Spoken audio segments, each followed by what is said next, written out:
natural magkakampihan daw kayo. Kaya lang kasi ang nakakaiyak dito, ang katawa-tawa dito, para sa mga kababayan natin, kayo-kayo na lang. Ilan na lang ba kayo na magkakampihan? Magkakauri kasi kayo, natural. O ayan, kaya protektado, kinampihan na itong mga kongresistang Duterte. Lalo na si Pulong at ang isa pang Duterte at yung si Ungas, kung ano man ang pangalan niya. Kakampihan niyo siyempre etong si Barsaga. Natural yun. Hindi naman yun nakakapagtaka.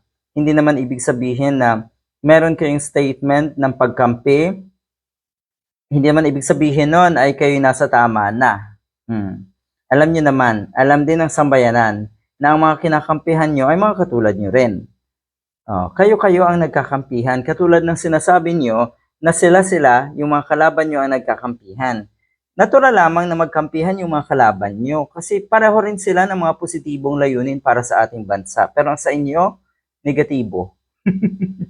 Pansariling interes at kung ano-ano pa. Eto ang political speech na critical ay hindi isang punishable offense daw sa demokratikong lipunan.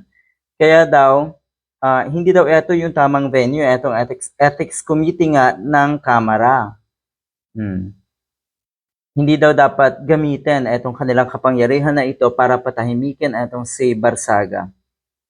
Sa tingin ko wala namang layunin na patahimikin. Go! Pwede ka talagang magsalita. Walang pumipigil sa'yo sa iyong freedom of expression. Sige, magsalita ka hanggat gusto mo. Laitin mo ang kamera, babuyin mo ang kamera hanggat gusto mo, pero hindi ka karapat-dapat yan kung ganyan ang ginagawa mo. Kaya nga tatanggalin ka eh. Kaya nga sinuspindi ka at sinuspindi uli. Yan ang punto ng kamera. Kung gusto mong magsalita ng todo-todo laban sa kamera, get out. Ngayon, na ikaw ay suspendido na naman, sige, magsalita ka pa. Pero kasi, batay sa iyong magiging kawalanghiyaan na naman habang suspendido ka, siguradong magdidesisyon na naman ang ethics committee kung ikaw ay tatanggapin pa o hindi. Grupo yan eh. Grupo kayo eh. Isa kayong institution.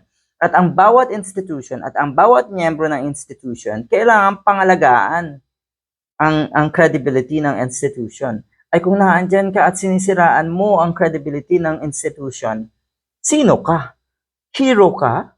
Hindi ka rin kasama sa kasiraan na ginagawa mo? Kasama ka dapat doon. So kung gusto mong ipagpatuloy yan, get out. Umalis ka.